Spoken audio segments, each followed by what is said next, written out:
to tell black people that you you are responsible for being enslaved, that we owe you nothing. And this is the take not just of um, Britain. This is the take of America. America and Britain, the two biggest culprits in the slave trade, and the subsequent uh, horrors of enslaving black people. Both of those nations' positions are, it's your own fault. Go get your reparations from your own people. We ain't paying y'all nothing. That's basically their position on it. Um, and we're going to debunk that foolishness. Um, reparations is something that should be paid. There is a unique and legitimate justice claim by the descendants of enslaved Africans. Um, and the hypocrisy of it all, it has been the willingness to pay everybody else, but most of all, the willingness to pay themselves. And what do I mean by pay themselves? Neither Britain nor America had a problem paying the families of slaveholders. Okay? They had no problem paying the family of slaveholders for losing property. Okay? That's literally the reason they got paid, was the loss of wages, the loss of property, the loss of resources to build wealth. Um, they literally paid them money. Um, and so there's something insidious, wicked, evil, and sick about being willing to pay the criminals who owned people. Just think about that. We're willing to pay those who owned, raped, enslaved, breeded, um, dehumanized, brutalized people for centuries and for generations. We're willing to pay them for the loss of property, but we're not willing to pay the descendants of the people that we actually enslaved and the families that we actually affected through our racist tyranny. This is the wickedness of whiteness that I consistently talk about. This is the wickedness of whiteness. Um, there were two uh, legislative acts that you need to study and you need to know about and you need to understand. Whenever white folks start telling you, uh, we didn't own slaves, it was so long ago, um, we shouldn't have to pay. You were never a slave. I never owned a slave. My family didn't own slaves. My tax dollars shouldn't pay for this. Their tax dollars pay for so many things that they had nothing to do with. They only get offended when you talk about paying reparations to the descendants of enslaved Africans. They don't get offended. In America, the American government has paid benefits to Holocaust survivors. The Holocaust didn't even happen in America. Okay, it happened in Germany, but nobody has ever complained about the American government paying money to Holocaust survivors. They never said, I don't want my taxpayer dollars. We didn't do the Holocaust. That wasn't our fault. We didn't hold anybody in concentration camps. You never hear white folks saying that. You don't hear them complaining about $60 billion being spent, having been spent in less than a year on Ukraine. America didn't start a war in Ukraine. It got nothing to do with this war in Ukraine. That's white on white violence in Europe. It got nothing to do with America. But they're pumping billions of dollars into Ukraine. They're not complaining, I don't want my tax dollars going to Ukraine. We didn't start a war with Ukraine. You don't hear that. But boy, open your mouth and talk about reparations. I was never a slave owner. You were never a slave. I mean, they get downright defensive when you start talking about reparations. You know, downright defensive. Good morning, fraternal, Brother Bazemore. I mean, they really get downright upset, because we are not going to pay money to black people. We don't care about paying money to white folks in Eastern Europe who don't have nothing to do with us. We don't mind our taxpayer dollars going there. They didn't complain about billions of dollars being spent to resettle Afghan refugees. They care. They say nothing about that. But reparations for black people, no way, no how. So let me tell you about these two historic pieces of legislation that you need to know about and you need to have in your arsenal when both Britain and the US start talking about denying reparations. First, before I do that, let me get this video of this lady on Don Lemon. Cause man, that was a hot mess. Her name, what is this lady's? Hillary Fordwich. Hillary Fordwich is her name.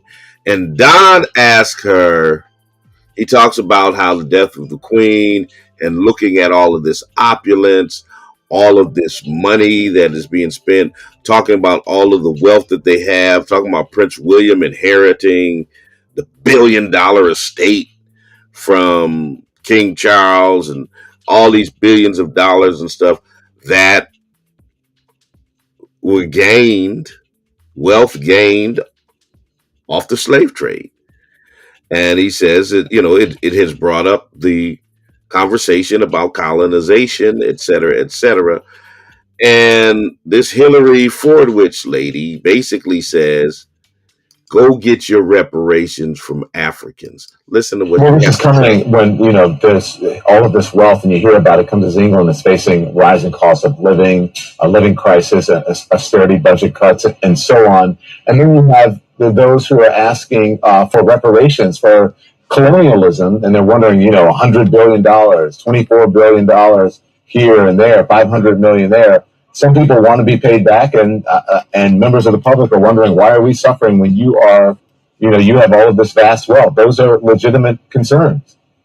Well, I think you're right about reparations in terms of if people want it, though, what they need to do is you always need to go back to the beginning of a supply chain. Where was the beginning of the supply chain? That was in Africa. And when across the entire world, when slavery was taking place, which was the first nation in the world that abolished slavery? The first nation in the world to abolish it. It was started by William Wilberforce, was the British. In Great Britain, they abolished slavery. 2,000 naval men died on the high seas trying to stop slavery Why? Because the African kings were rounding up their own people. They had them on cages waiting in the beaches. No one was running into Africa to get them. And I think you're totally right. If reparations need to be paid, we need to go right back to the beginning of that supply chain and say who was rounding up their own people and having them handcuffed in cages. Absolutely. That's where they should start. And maybe, I don't know, the descendants of those families where they died in the high seas trying to stop the slavery, that those families should receive something too, I think, at the same time. Now, did you hear that mayonnaise laced cornstarch foolery that this racist lady just spit? Go get reparations from Africa and pay the white folks, pay some of the British for trying to stop slavery, pay them some reparations too. She said that. She said that with a straight face. Then she gave another piece of history that was patently false. The first nation to abolish slavery were the Brits. The first to abolish slavery were the Brits. That's the same foolishness that Candace Owens tried to put out there. She tried to tell us that it was the white man that was the first to abolish slavery. That's a lie. That's a lie. So let's debunk it. First of all, when you talk about abolishing slavery, you know the first nation to abolish slavery? It wasn't Britain. It was the brave rebels of Haiti, the descendants of Africans that were enslaved in the nation of Haiti, rose up and took arms against white European Frenchmen and gained their liberation in 1804. Britain didn't abolish, and we're going to get into that term because they didn't actually abolish, but for lack of a better term, they didn't abolish slavery until 1833. Haiti gained their freedom from enslavement and colonization in a rebellion, in the Haitian Rebellion in 1804. They were the first nation to abolish slavery. It wasn't the white man was the first to abolish slavery. No, black folk had to take up arms against the white man to gain their freedom in Haiti. That was the first time an act occurred to free black people from the tyranny of slavery.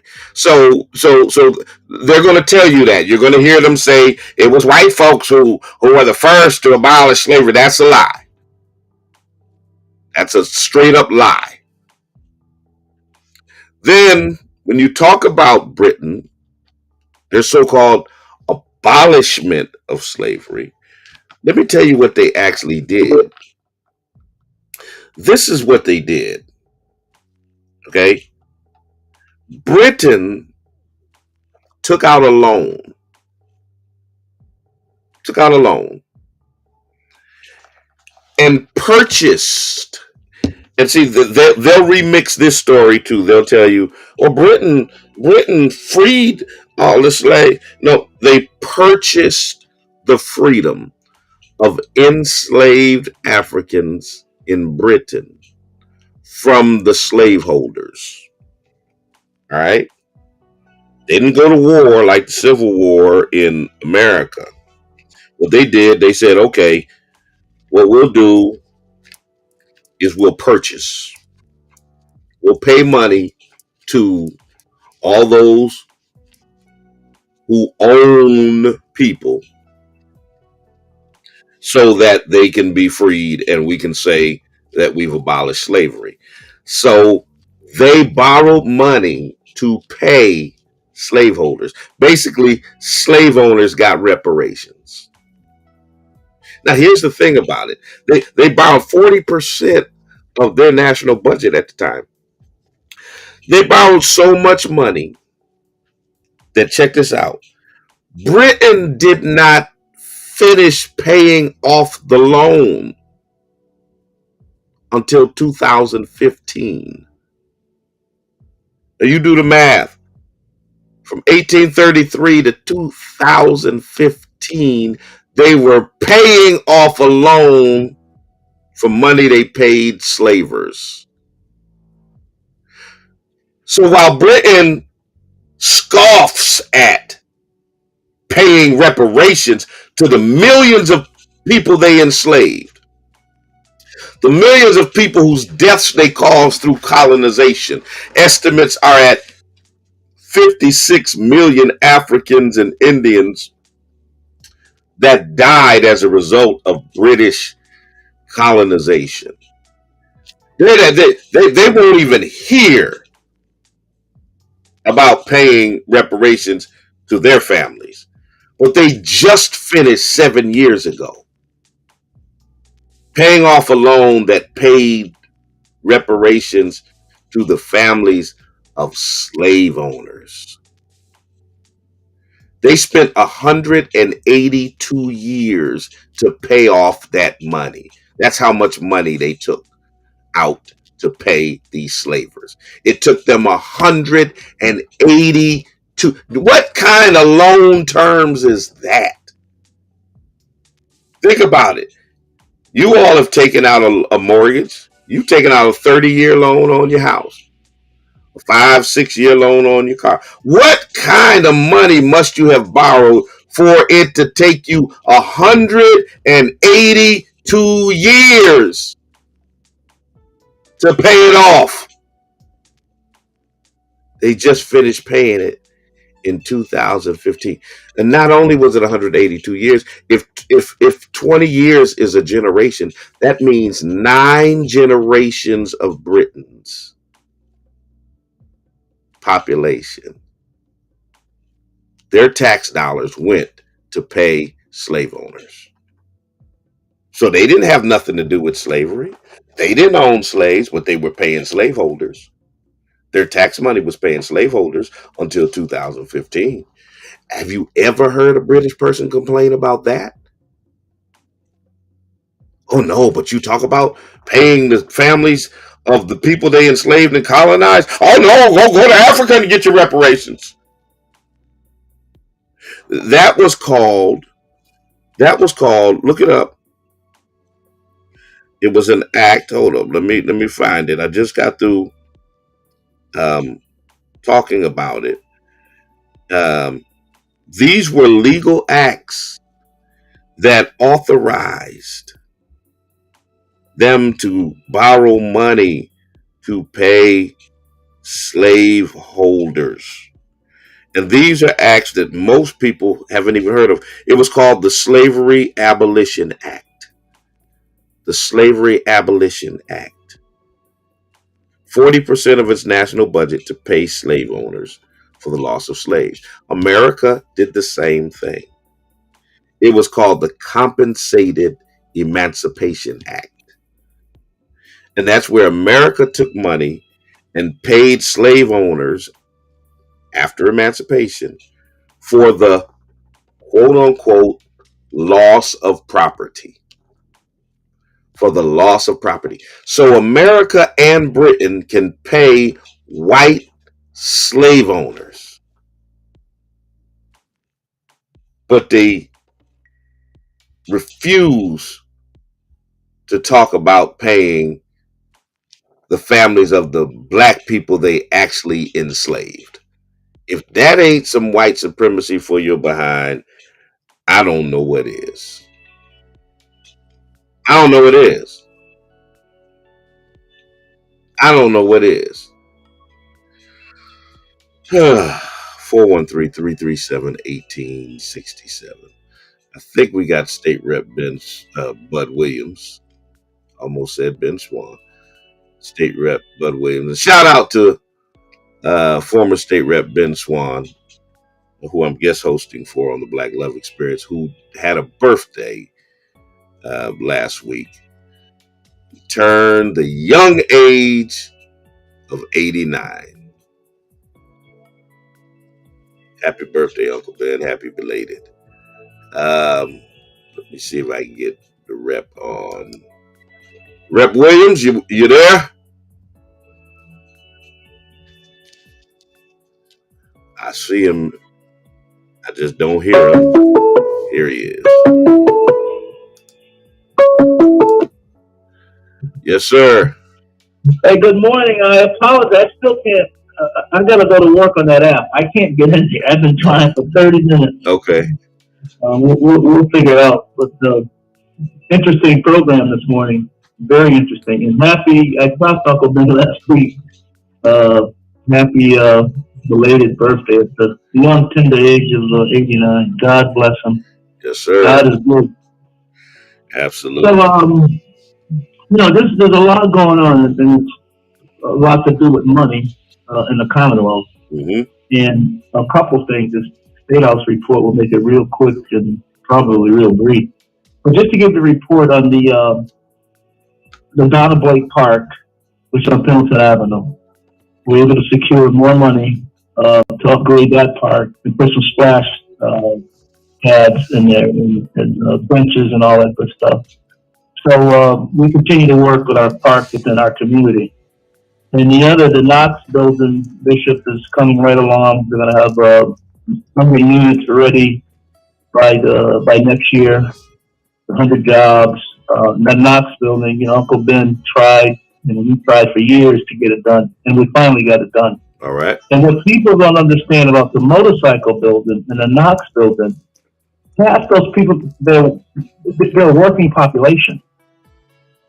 They're not people on a social aid.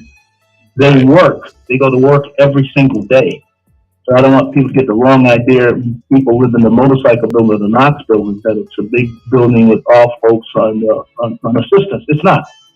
Most of the people there work, and they keep it in real good shape. It looks good. And I always get my report from Uncle Ben. He always gives me the report on it. And if something's not right over there, he's going to let me know. Mm-hmm. And the management continues to do outstanding work over there. And the place looks immaculate. We did a tour of it. We did the Knox tour, then we went across the street. And that building's been open for 2 years. And it still looks like they just opened it on yesterday. So that continues to go. Also, this coming Saturday at the Cozy Corner Pavilion, the Springfield Black COVID Coalition, in conjunction with the Black Experienced Educators of Springfield, Dr. Gloria Williams, President Willette Johnson, Dr. Bobby, and Mary Holloway, and Mary Worthy. They will be holding in conjunction with Tika Jones, they'll be holding an informational session with the educators in the school system and the students and parents, getting feedback how the first part of the school year has been going in terms of COVID and the testing and what they're experiencing. As you know, the state has eliminated mask giveaways, they've eliminated testing, so we're interested to know what is going on over there. From the intelligence I've been receiving, there's been a lot of cases of COVID in our school system. Yeah. And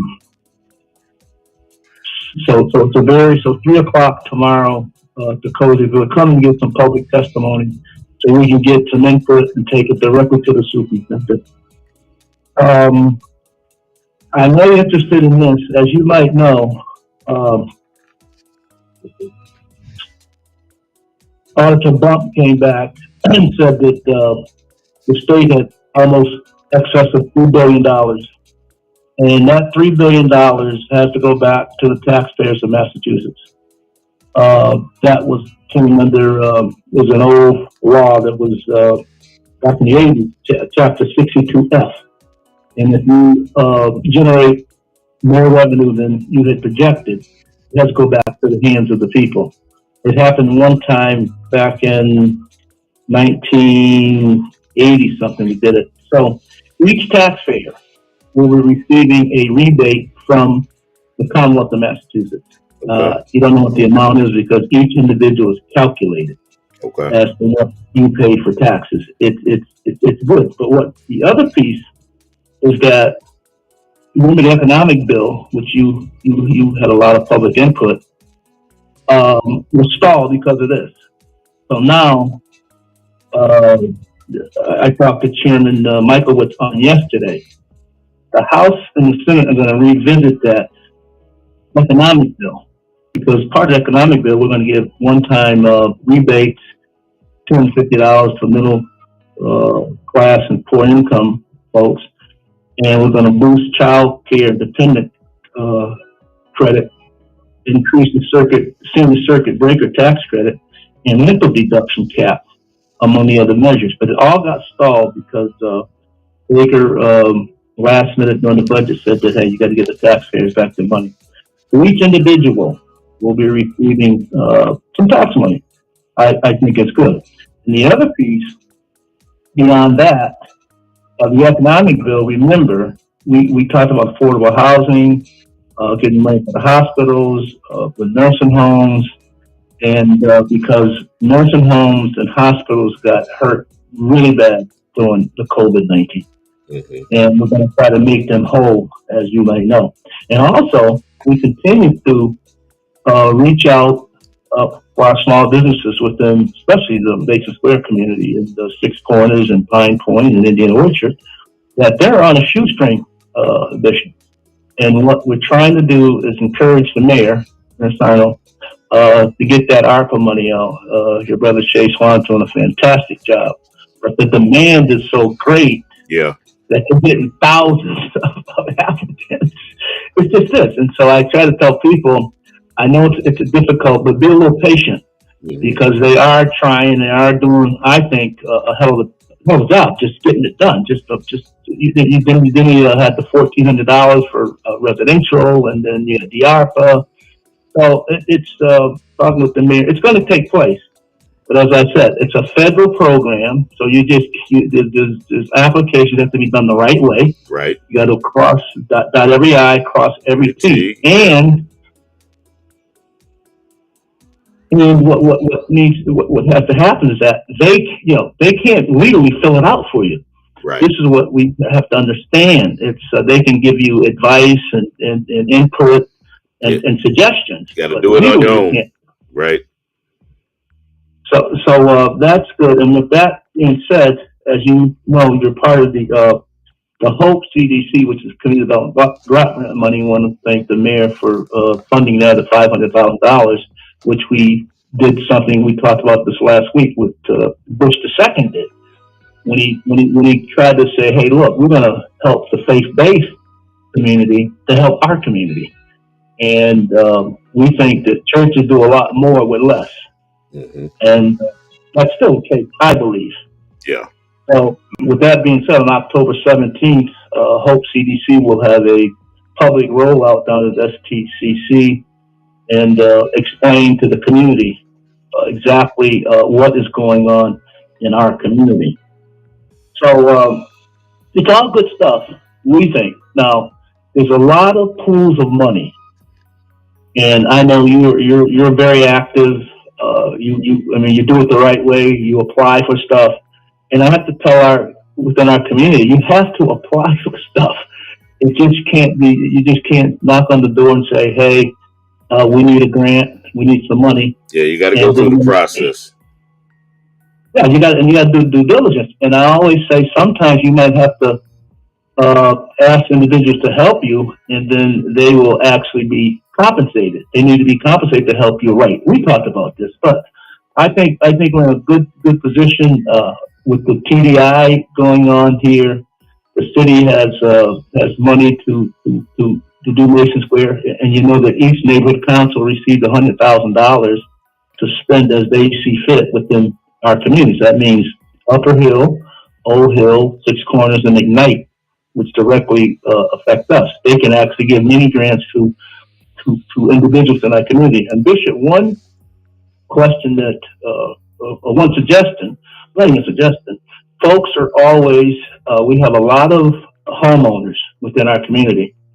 And because they own a home, when they apply for any kind of assistance, it just knocks them. It's that over the cliff kind of thing because they can't qualify because they got too many assets and they're actually working, well, retired and they're actually poor.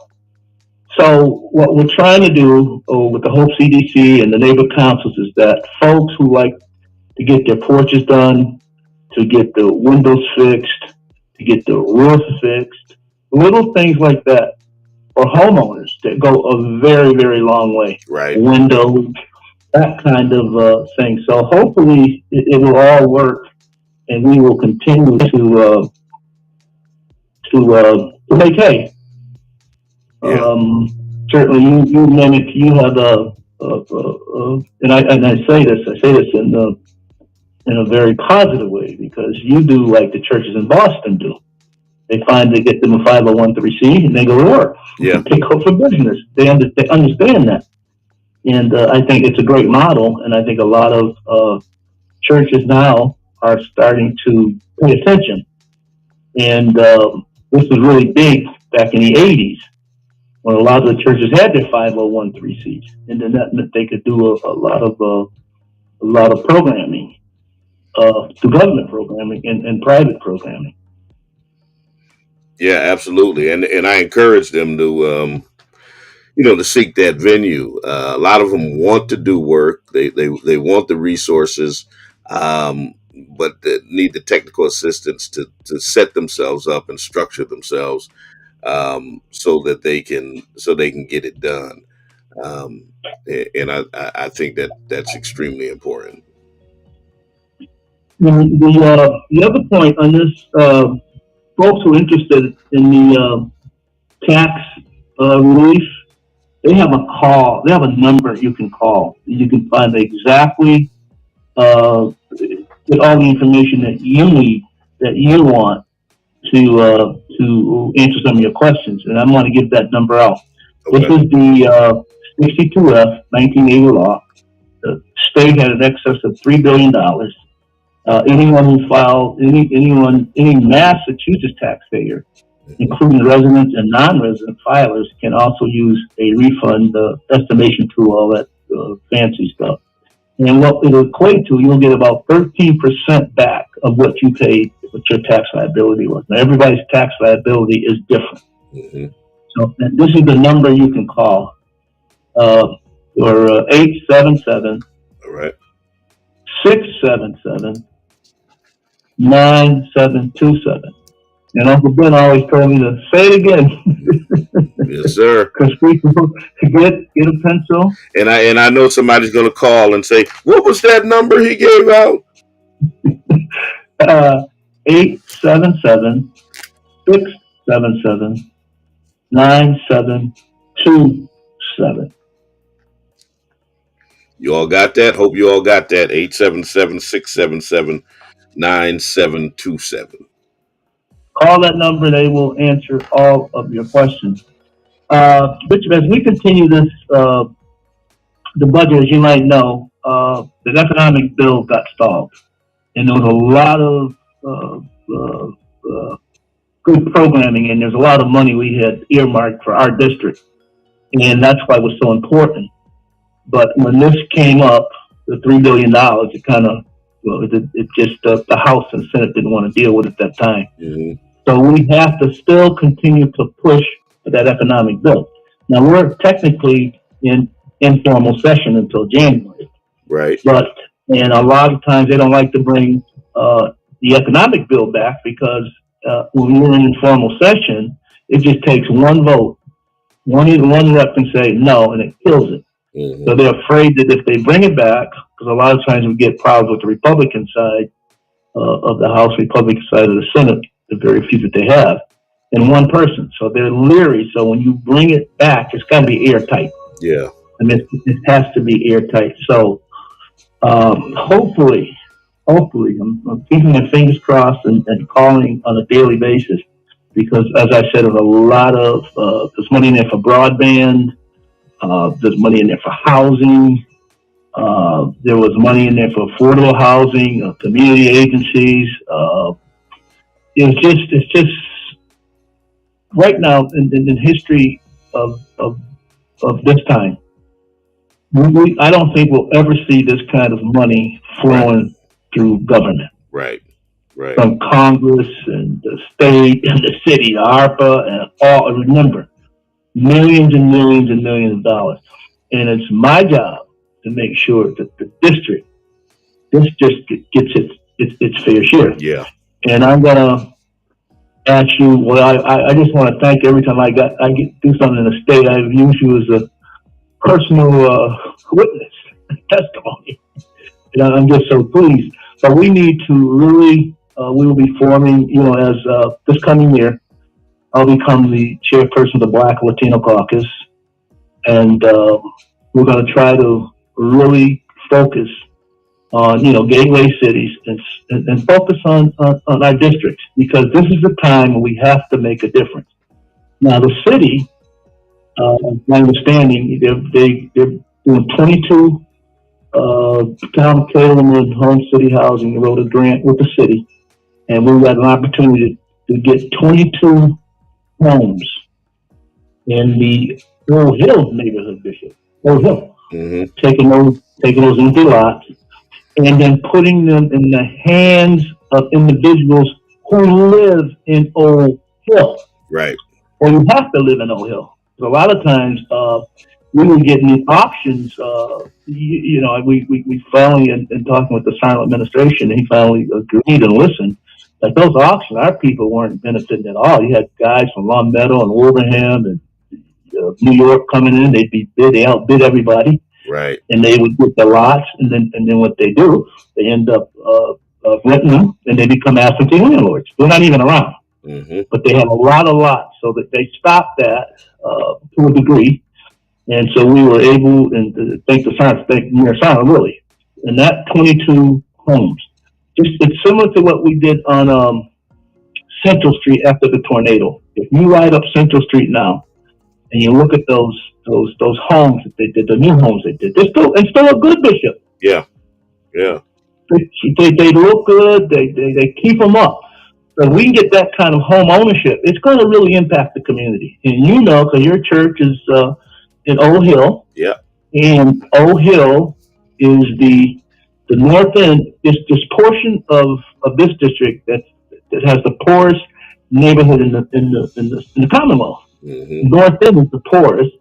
Old Hill, parts of Old Hill, is the second poorest district in the Commonwealth of Massachusetts out of 351 towns and cities. So, as you know, you ride there every day, like I do. We ride through there every day, and every day there's a lot of vacant properties. There's lots that have been hanging around, and houses have been hanging around for years and years and years. So we're finally going to get an opportunity to impact this neighborhood. And when you talk about wealth building, and you talk about generational wealth building, home ownership is very key. Now I know everybody doesn't want to own a home. Some folks just want to have a property that they can rent at affordable rent. I get that, but there's a lot of people who want to own homes, and if we're going to pass this generational wealth, which and I don't want to go back to the color of law, which they talk about how this country redlined from the very beginning. It was but that is one of the key ways of passing down generational wealth is through home ownership. I always use as an example when people say, "Well, how was I a beneficiary of white supremacy, yada yada?" And I always use the example. I say, "Well, my great grandfather was a slave, and my grandfather was a sharecropper in Mississippi before he moved to Massachusetts. My father's generation didn't get the right to vote until they were grown, until they were adults. So you had those three generations before me that were not able to go out, buy property, vote, do certain things where they could accumulate wealth and pass it down to my generation. Now, on either side of me, I've got two families whose homes have been in their families literally for generations. So Frank is on one side and Mr. Kinney is on the other side, and neither one of them have ever had to make a mortgage payment for the homes that they live in. Now, I've been in my house 23 years, and I say, now you do the math. Take the 23 years worth of mortgage payments that I've been making that Frank never had to make. How much could he have invested that money? Could he have paid for children's college education? Could he have purchased property? Or there's so much that he could have done with 23 years worth of mortgage payments that I could never do because that wealth could not be transferred to me from subsequent generations. It's real simple stuff. You make a good point. I started The Color of Law, which goes way back, and it kind of addresses this redlining, which is the federal government in the 30s and 40s. They read the district that was drawn then. It's still the same district. It's redlined. We use the term redline. We thought that the cities and the federal government did it. Then they give these land grants to individuals to go west. They pay white folks to go west for settlements. But meanwhile, the deed restrictions on property meant black people couldn't own property. It was a deed restriction saying black folks can't own property. So what happened is that we look at some we call it where most of the black folks live, like Harlem and Fillmore District and the Buttermilk Bottom and Mason Square, the square back in the day. It's not that they wanted to stay there; they couldn't move out. White folks used to live in these communities, but then they moved out to 60 acres because they could buy homes and home ownership. It's real. You say it, and people think like it's not rocket science, just science, but home ownership, transformational wealth building. Home ownership, you're going to get wealth building several different ways. One of them is someone's going to leave you a lot of money, like the Rockefellers, the Hunts, the Hines, and then the next one, someone dies as an insurance policy, leave you some money. Or someone, as you said, will pass the house, which is paid for, right, to the next generation. Right. You do the math. 23 years of that? Yeah, and the math is simple. Even if I had a home passed to me as a 25-year-old, just the fact that I never would have had to make a mortgage payment would have left me so much more expendable income to invest and do other things with. The math just bears out the fact that alone closes the wealth gap by so much. Exactly, and the majority of folks who have built wealth, it's been through home ownership, passing the homes, selling them, taking the equity out and selling them and walking away with $400,000 or $500,000 out of that home. So I'm always, because of my as a chairperson of is the inclusion and civil rights, and I get a chance to talk to young folks throughout the state, and I try to explain to them. Now, I'm not pointing a finger at you. I'm saying you have benefited. You have benefited by what preceded you in history. And all I'm trying to say is that, and me and you had this talk the other day, all we want to do is come sit at the table and just say, yes, that was a sin in America. And we benefited by it. And you did benefit by it. You can go back to the Harvards, MIT, all of these, this slave, and you said it, and just think, I equate it to, like you said, 23 years of not paying a mortgage, or 23 years of some slave working somebody's plantation, right, and not really paying them anything. Can you imagine owning a business? You've been a businessman. You didn't have to pay your help. Right. Right. No benefits, no health. Just so many American businesses, from, like you said, you were talking about the colleges and universities. Insurance companies that made fortunes off of insuring slaves, and John Hancock. Yeah, the biggest. Aetna. Just Aetna, Prudential. just so many of them. and so many other types of businesses that Fortune 500 companies, newspapers, USA Today. I mean, there's so many of them that made their wealth off of the slave trade. And they're still benefiting by that money they've invested. You look at some of the endowments from some of the colleges and universities, it's like, what? Really? So and so folks think, and I'm not being critical. I'm just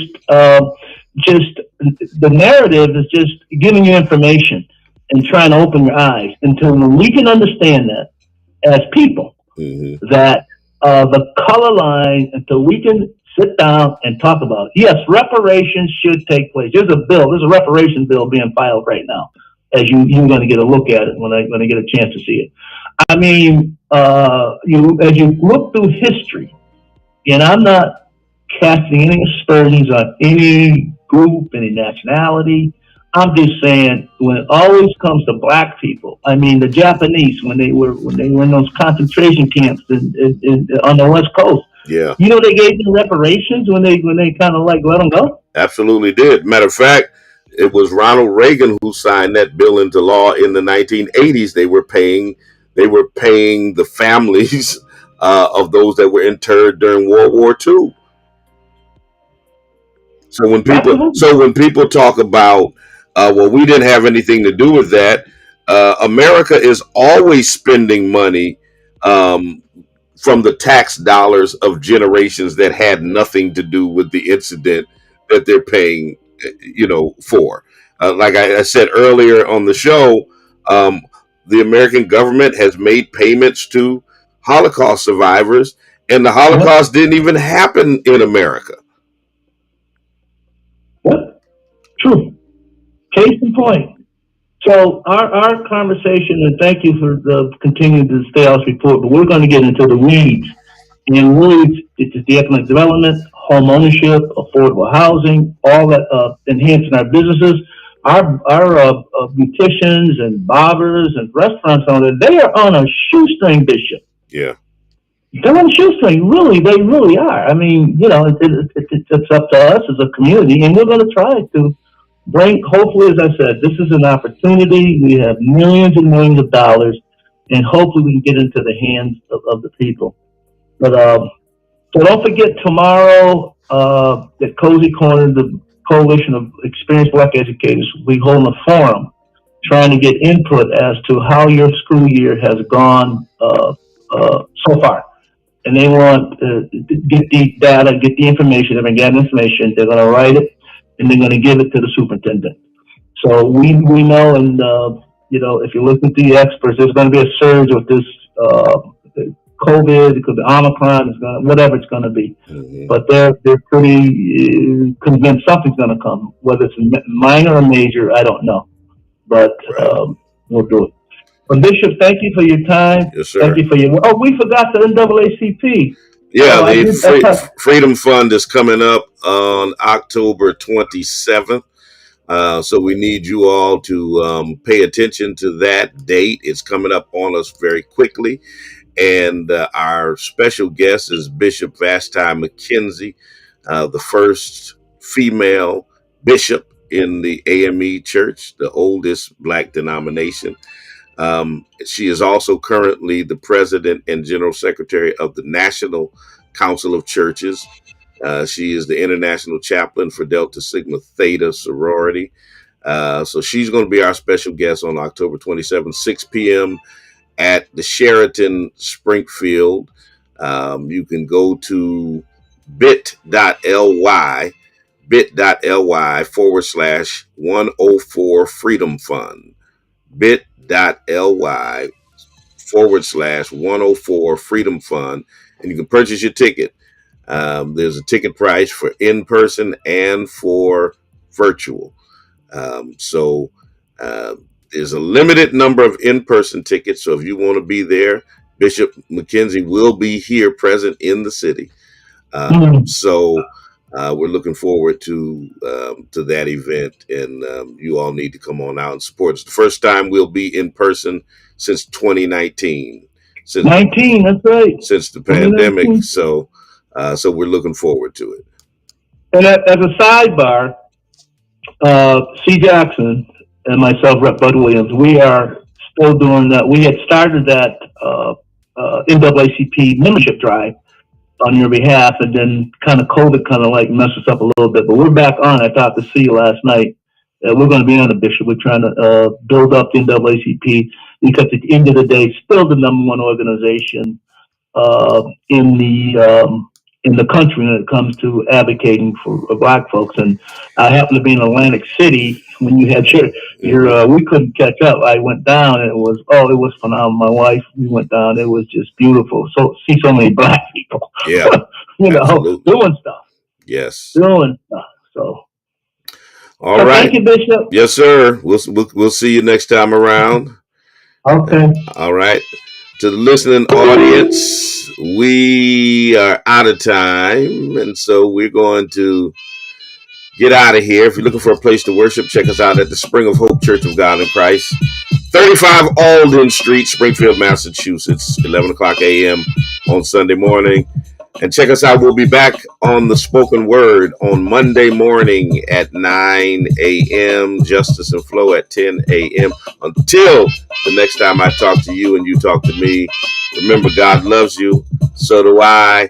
Stay tuned for Mid-Morning Jazz. Peace.